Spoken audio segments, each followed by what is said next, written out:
দক্ষিণ পূর্ব রেলের সমস্ত ট্রেন অস্বাভাবিক দেরিতে চলার বিরুদ্ধে এবং রেল বেসরকারীকরণের প্রতিবাদে শহীদ মাতঙ্গিনী স্টেশন উন্নয়ন ও যাত্রী পরিষেবা তমলুকের ধারিন্দা, তালপুকুর ও মানিকতলায় যানজট এড়াতে ফ্লাইওভার নির্মাণের দাবি নিয়ে শুক্রবার সকালে তমলুকের শহীদ মাতঙ্গিনী স্টেশনে প্রচার চলল এসইউসিআই কমিউনিস্ট দলের পক্ষ থেকে। আগামী ২৭শে ফেব্রুয়ারি খড়গপুর ডিভিশনাল রেল ম্যানেজারের নিকট স্মারকলিপিও প্রদান করা হবে। অস্বাভাবিক ট্রেন লেটের প্রতিবাদে আগামী ২৭শে ফেব্রুয়ারি খড়গপুর ডিআরএম দপ্তরে গণবিক্ষোভে দলে দলে যোগ দিন।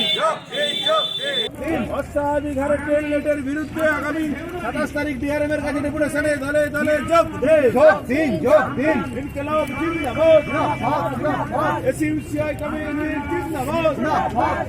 আগামী ২৭ তারিখ ডিআরএম এর কাছে ডেপুটেশনে দলে দলে যোগ দিন। আগামী ২৭ তারিখ ডিআরএম এর ডেপুটেশনে দলে দলে যোগ দিন।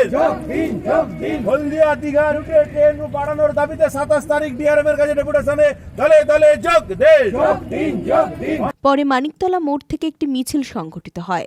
কর্মসূচিতে নেতৃত্ব দেন দলের তমলুক লোকাল কমিটির সম্পাদক জ্ঞানানন্দ রায়, জেলা কমিটির সদস্য অনু মাইতি সহ অন্যান্যরা। টাইম টেবিল অনুযায়ী ট্রেন চালানোর দাবিতে আন্দোলনে সামিল হন। মাতঙ্গিনী স্টেশনে উন্নয়ন করতে হবে। তমলুকের সমস্ত ফ্লাইওভার তৈরি করতে হবে। ধারিন্দা, তালপুকুর, মানিকতলার ফ্লাইওভার নির্মাণ করতে হবে। ইনকিলাব জিন্দাবাদ, এসইউসিআই কমিউনিস্ট জিন্দাবাদ। ডিআরএম এর নিকট ২৭ তারিখ ডেপুটেশনে দলে দলে যোগ দিন। অস্বাভাবিক ভাবে ট্রেন লেট করছে কেন, কর্তৃপক্ষ জবাব দাও। কারখানায় যারা কাজ করেন তারা ভয়ঙ্কর সমস্যার ভেতরে পড়ছেন, এমনকি যারা দু একদিনও যাচ্ছেন, কম যাচ্ছেন, তাদেরও এই সমস্যার সমাধান তারাও নিত্য প্রতিদিন লক্ষ্য করছেন যে ট্রেনের কোনো সময়সীমা নেই, অথচ অতীতে এই জিনিস ছিল না।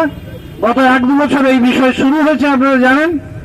আমরা মনে করি যে ট্রেনকে বেসরকারি মালিকের হাতে তুলে দেওয়ার, আমাদের অর্থে গড়ে ওঠা এই যে ট্রেন লাইন, এই যে ট্রেনের পরিকাঠামো, ট্রেন সহ নানান বিষয়, এগুলো বেসরকারি মালিকদের বিক্রি করে দেওয়ার জন্যই আসলে এই পরিকল্পিত চক্রান্ত করা হচ্ছে। ফলে আমরা এসইউসিআই দলের পক্ষ থেকে আগামী ২৭শে ফেব্রুয়ারি খড়গপুরের ডিআরএম অফিসের কাছে আমরা গণবিক্ষোভের ডাক দিয়েছি। পুলক বেরার রিপোর্ট, খবর বিসিবিএস।